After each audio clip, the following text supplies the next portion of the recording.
Want to hone your craft as a digital marketer and get expert insights from thought leaders and industry experts? Welcome to the How I Work podcast. I'm your host, Josh Becerra, founder and president of Agurian. Follow us on Twitter at Agurian Tweets or subscribe to our YouTube channel for more great content. Now, here's the episode of the podcast. Hi, everybody. This is Josh Becerra from Agurian. This is episode 23 of How I Work.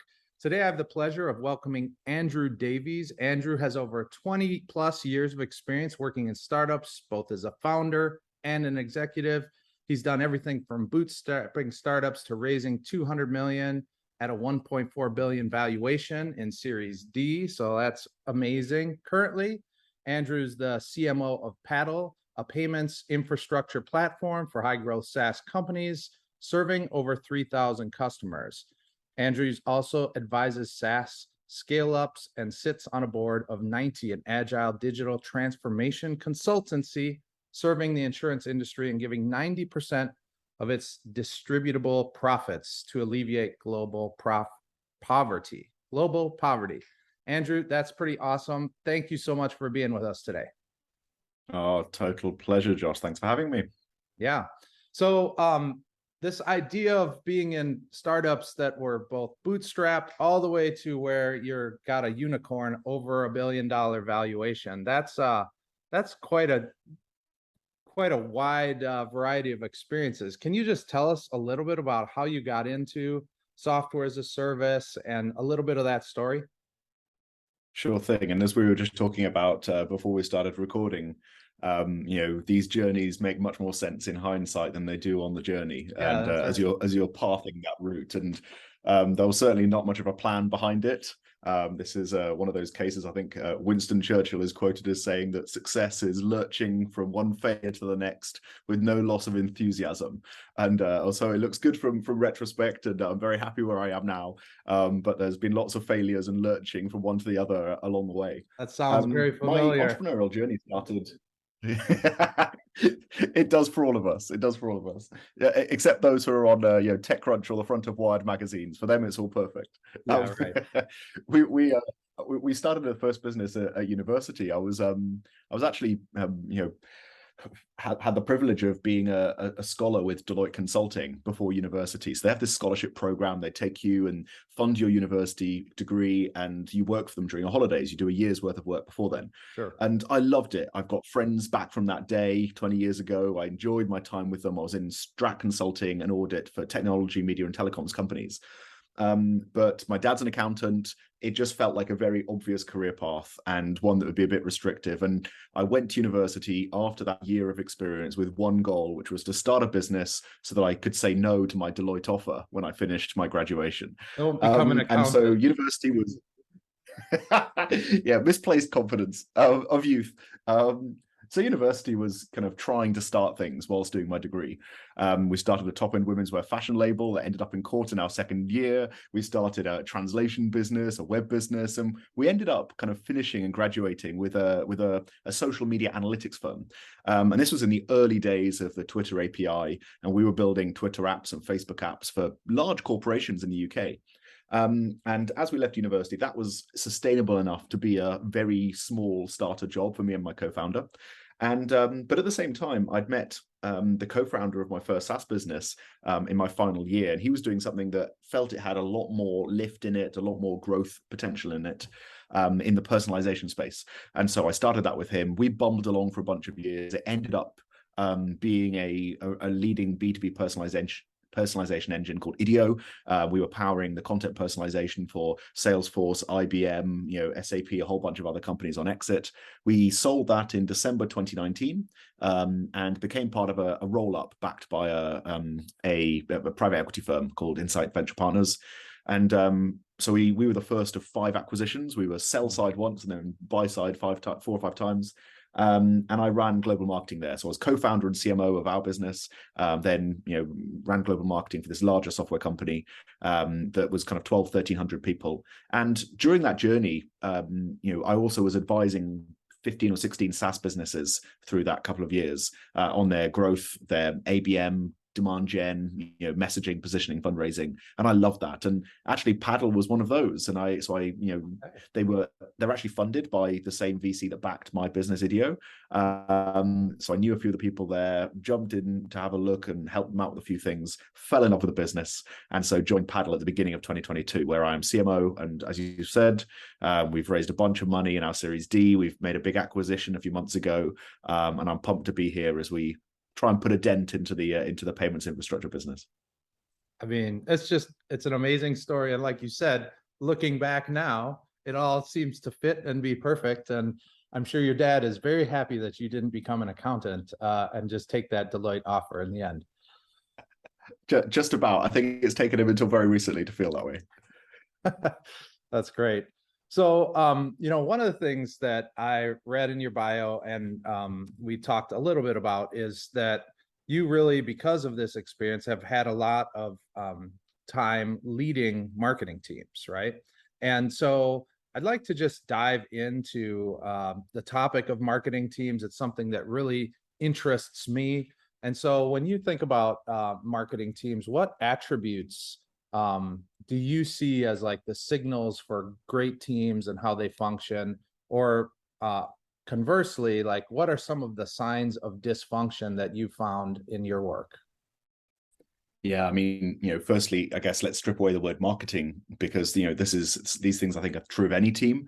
I'm a fan of Patrick Lencioni and the Table Group and some of their methodology. You might well have come across it, and have used that in multiple businesses. And for those who haven't, if you just Google 5 dysfunctions of a team, you'll see some good graphics and explainers there. But his research and his practices research talks about how you need trust, and on trust you can build the ability to have conflict rather than artificial harmony and a fear of conflict. And on that you can build commitment, which is not ambiguous. And on top of that, you hold people to account and you have high standards. And on top of that, you have results without care for status or ego. And I think that's kind of how I see the world, in that it all starts with trust, and it all starts with, do we trust each other to have hard conversations, to have difficult conversations? Do we trust each other to give feedback to ourselves? Yeah. Do we invite that because we've got those relationships? And so in terms of signs of teams that feel great or don't feel great, or are acting in a high performance way versus being dysfunctional, I think that the ability to ask questions openly and challenge with empathy are great signs of a high performing team. I love it when I find ideas that sprout and get nurtured and finessed without me knowing anything about them, without any top-down input.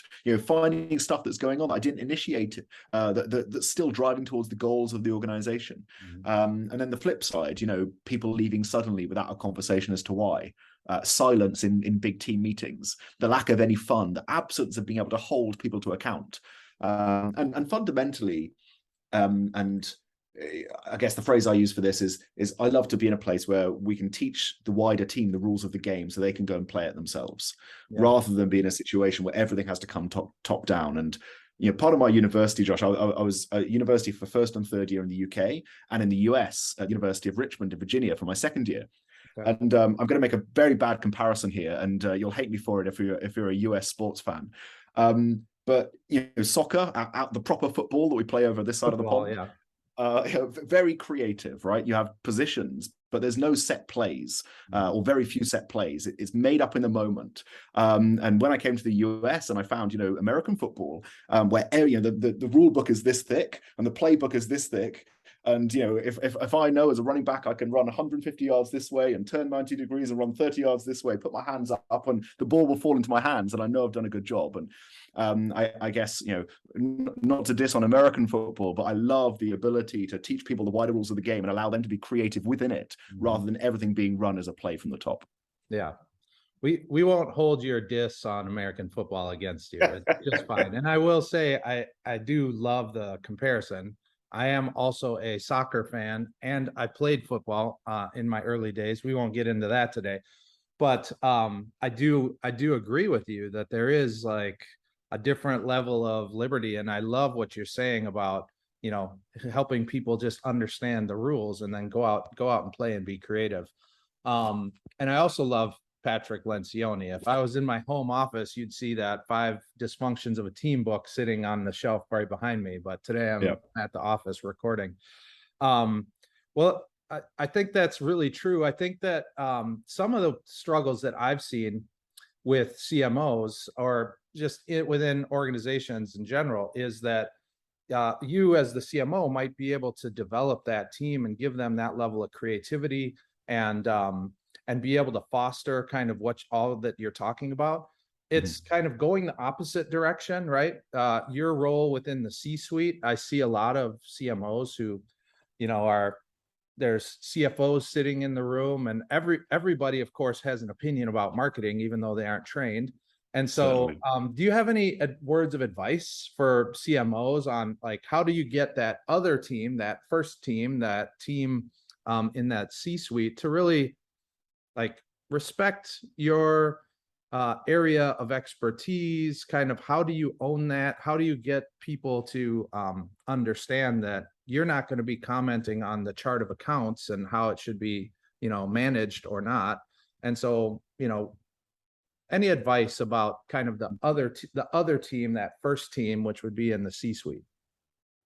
Yeah, I think firstly, if you have the privilege and the opportunity, choosing a team where you know that is valued to start with, I think is the first step. I think there are a lot of people who take on positions and that is an element of the validation or an element of the job search they haven't fully gone through, haven't been allowed to go through.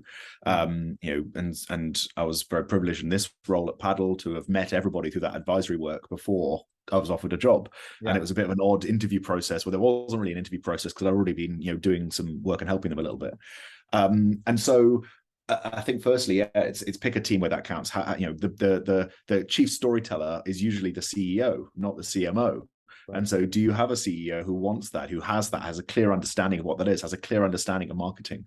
Do you have a CFO who, has been in high growth environments where you do need to spend to get to where you want to go and has an understanding of what those norm and benchmarks are within the industry? So I think choosing the right team is first there. I think a couple of other things that I've found important is there's a challenge of different functions using completely different languages. We find it in the sales and marketing divide, with sales, talking about opportunities and individuals, and marketing talking about, click-through rates and audiences. But we also see it across function in the leadership team, whether it's finance, or whether it's the people team, or other elements of that leadership. And I think learning other people's language, and so you're able to help translate, is really, really important. If I can, talk about customer acquisition cost and what that's going to do in our lifetime value, and think about profitability and not just about revenue, then certainly I'm going to have a better and a more interesting conversation with my CFO. And then the second piece of it, other than language, is that bit about benchmarking. I think as the SaaS industry grows up and matures, there is a much better set of benchmarks over what is normal to spend in different environments. And I've got my own kind of rules of thumb over what you might need to spend in different environments, but introducing people to external data sets of what is normal is usually very, very helpful in that environment too. Yeah, I love that. I really do. So, one of the things that I think ties into this kind of philosophy and team is around, and you mentioned it in the pyramid, like the level which is around accountability, right? Mm-hmm. And one of the things that I've been talking about more and more is how I believe marketing organizations need to really characterize themselves more as learning organizations than like strictly kind of KPI chasing environments, right? I feel like when I see organizations that are just solely focused on like, did we hit our KPIs or did we not? You're kind of find yourself in an environment of constant judgment, right? And anytime teams or people, individuals, humans are feeling like they're constantly being judged, it doesn't work to the benefit of the company. It's like the decision-making process, executive functions are kind of shut down because you're just like, oh my gosh, I'm being judged all the time. And so I'd be curious to hear your take on like this idea of experimentation and learning being really the where marketing teams need to be, like the relationship that they need to be having with their data is really around learning versus just like hitting all the KPIs. And I'm not saying that KPIs aren't important and that we don't want to try to hit them, but there is data in failure, and there, like when you fail, you can learn a lot from like, why did that tactic not work? What are our competitors doing differently? So can you talk a little bit about your personal philosophy around learning, like building a learning organization versus strictly chasing KPIs? Yeah, of course. So I think you're making a great point there. And you know, most of us are operating in an environment where the only constant is change. And therefore, if we're not building a learning organization, everything we're working on, those KPIs are likely to be missed in the future. In fact, I'd reframe the entire question and conversation in that it can all be KPI driven, but if we're entirely focused on short-term KPIs, we're never going to hit those long-term KPIs. And building a learning organization, a learning culture, experimenting is all about opening up the potential of hitting future KPIs. Right. And often we find organizations engaged in very short-term behavior and very short-termist KPIs. We're having this conversation internally at Paddle right now. There's a huge amount of focus on pipeline generation, opportunity creation, opportunity to close conversion rates and close to live conversion rates, all exceptionally important. Sure. But if we're also not talking a bit up the funnel, then actually, next quarter, the future quarters are going to have much more challenge of reaching those ever increasing goals. And I see it as a job of a CMO, as a job of a leader in marketing, is to hold 2 timeframes in mind at all points of time. So in everything I'm doing, I need to be focused on next quarter's demand gen to make sure the sales team are able to hit their targets, and 2 years out, position and description and category and what the audience can look like, such that there's a market size, an addressable serviceable market we can go and win to hit the future goals there. And so I think the experimentation and the learning plays into both of those as well. We have to be learning in our tactics right now, as well as in learning and experimenting about where we go. But yeah, wholeheartedly agree that I think, maybe controversially, I think some of the short-term duration of many senior leaders in marketing does come down to the necessity of focusing on that short-term metric, either within themselves or imposed on themselves, which mean that further, longer-term thinking and longer-term experimentation aren't able to happen. And I'm very grateful to be in a place where, yes, I need to judge both of those and balance both of those, but there's space, and I'm afforded space, and I'm affording space to my team to be thinking beyond where they are right now in terms of their experiments. Well, and I just think that, what is working today might be tactics and strategies that we didn't even use a year ago.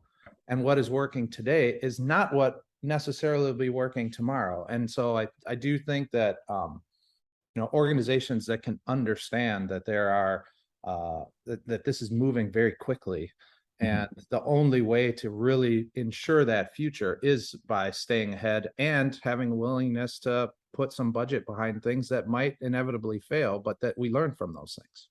Yeah, totally. So, I mean, if we, let's use a recent example from Paddle here. We've produced ebooks, we've produced reports, we've done the normal type of stuff. When it came to the acquisition, we cut behind the scenes documentary about the acquisition story. So we've got a full, documentary, 25-minute documentary, all of our scars, blood, toil, tears, sweat on show about how we did that acquisition. Now, that was a massive risk. It could have been rubbish. We could have not published it. We could have published it and it came really badly in terms of how it reflected on us or the process. Practically, it didn't cost much more than a good ebook or a couple of ebooks, but it was a very different experiment. And for me, there is that kind of truism that if we keep doing what we've always done, we're going to get what we've always got. Except that in marketing, where everyone else is raising the game, usually those returns are going to slip time after time. And so, one of the things that I'm really trying to instill and hold true in the market we're in the company I'm in, is that we really do have to give value to stand out. We have to build reciprocity. And I'm really interested in doing stuff that almost gets a WTF response, a kind of what on earth is going on here response from our audience, because we're doing things that are different to what they've seen before, but are still resonating. Yeah, I think it's great. And the way that I feel that ties into like what we were talking about previously, which is like, that number one team, your first team, like the CEO needs to get that and needs to like understand that, hey, we are going to be learning, we are going to be experimenting, we're going to be out there doing things that maybe our prospects will find intriguing and interesting, but we don't know if it will fall flat on its face. And there has to be alignment at that level. Otherwise, CMOs have a really short lifetime. The average amount of time CMOs spend in their jobs is much shorter than other members of the C-suite. And I think that's why. It's because that lack of kind of alignment there. Yeah, and if we go all the way back up to 5 dysfunctions of a team, we said that foundation was trust, and that's where it all starts. I think trust gives you the ability to have experiments and to do things that are a bit off-piste. A wise colleague once said to me, and I've held this and used this phrase multiple times in multiple companies over the years, that whenever there's a gap in expectations, you've got the choice to fill it with trust or with suspicion. And building an organization and a culture at that C-suite, but also in your wider marketing team, where misunderstandings of expectation are filled with trust rather than with suspicion, is a key way of making sure you continually to pay it forwards to win the right to have more experiments in the future. Yeah, man, that is great. I'm gonna have to use that idea of filling with either trust or suspicion. It happens all the time in our work. It's dead on. So wow, this has been a great conversation. One thing that I always ask my guests is kind of a last question is who are you reading? What thought leadership is out there that's kind of impacting you or influencing you today? You mentioned, of course, Patrick Lencioni, but are there any others that this audience would be interested in? Yeah, hey, I did my research beforehand and knew you'd be asking this, so I pulled a few books off my shelf. Right. So Josh, I mean, when it comes to, before we get onto some books from other people, we do loads of our own shows ourselves. Okay. We've got a new season out of Protect the Hustle, which is a fantastic kind of interview-based show for SaaS leaders, which, I'm not involved in producing, the team do it, and I love it when those episodes drop. It's one of the first things that I listen to. I listened to before we acquired it, and I love listening to it now. In terms of books, I pulled 4 that are different that I've read recently, that a couple of them I reread recently. An easy one, Bad Blood, the inside story of a very interesting tale at Theranos. You might well have known it or listened to the podcast or read the book. Okay. Those kind of inside stories of things that went wrong, or the startup journeys, massive scandal that's then ended up in the courts, but fascinating book. I really enjoyed $1 Trillion Coach. This is a book by it's co-authored by Eric Schmidt, who was the CEO of Google and Alphabet, and it's talking about the coach that coached all of them, Bill, and he's really Bill Campbell, who's kind of a mentor for many Silicon Valley leaders. And I love the kind of the generosity that's in this book of how he helped many people, and they're helping other people too. And I've just dipped back into Play Bigger, which is a kind of a classic of the last couple of years in terms of building category strategy and how to dominate a market. And we're using a few frameworks from that in work right now. So there's 3 quick examples of things that I've read recently that and would fully recommend for those that are listening. I love that. Thank you so much. Thank you for your time, Andrew. This has been a fabulous conversation. We're going to wrap it up here for our this episode of How I Work. But thanks so much. Total pleasure. Thanks for having me, Josh. Thank you. Thank you for listening to the How I Work podcast with Josh Becerra. If you like what you heard, make sure you subscribe.